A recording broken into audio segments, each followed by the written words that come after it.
One breezy afternoon, Whoopi Goldberg was relaxing on her couch, her feet up as she flipped through TV channels. The news suddenly interrupted her peaceful day. Hurricane Milton was about to tear through Florida. Whoopi's eyes widened in shock. That's when she remembered Sammy. Sammy, the kid from the playground who was always a bit too shy for his own good.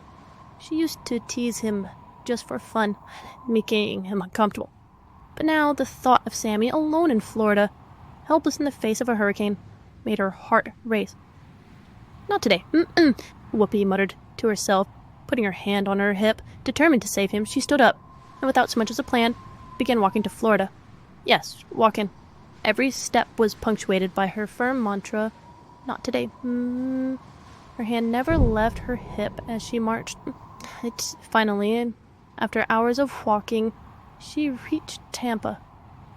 The sky was an eerie shade of green, and the winds were howling. There, in the middle of it all, clinging to a palm tree, was Sammy, now a 16-year-old boy, eyes wide with terror, as Hurricane Milton roared around him. Whoopi approached, calm and cool, her hand still on her hip. She said, louder this time. Suddenly, the storm clouds twisted and contorted into a monstrous face. The wind shrieked as Milton, the hurricane, spoke. "Who dares disturb me?" Whoopi raised her hand, whilst her eyes narrowed. "Not today," she said with authority. The hurricane wailed, its voice echoing across the city. But with a final scream of defeat, the storm parted, retreating into the sky like a scolded child. The winds died down, the air went still, and the sun began to peer through the clouds. Sammy, still shaken, stumbled toward Whoopi. "You saved me."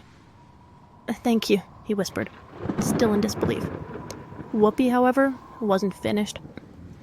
With a cryptic smile, and her hand still on her hip, she leaned in and said, "Not today."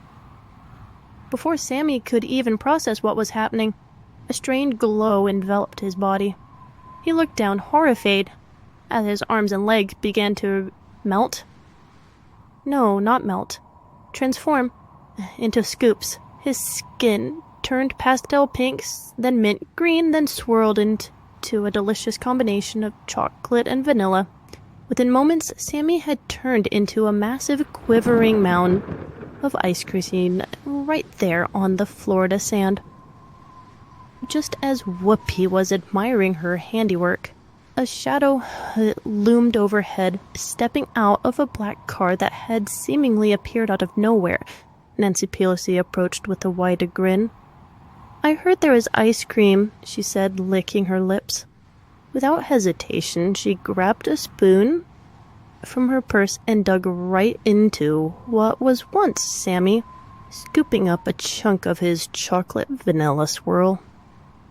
Delightful," Nancy declared between bites. "Good work, Whoopi." Whoopi, her hand still on her hip, chuckled. "Not today, Sammy," she whispered as she turned, walking back the way she came.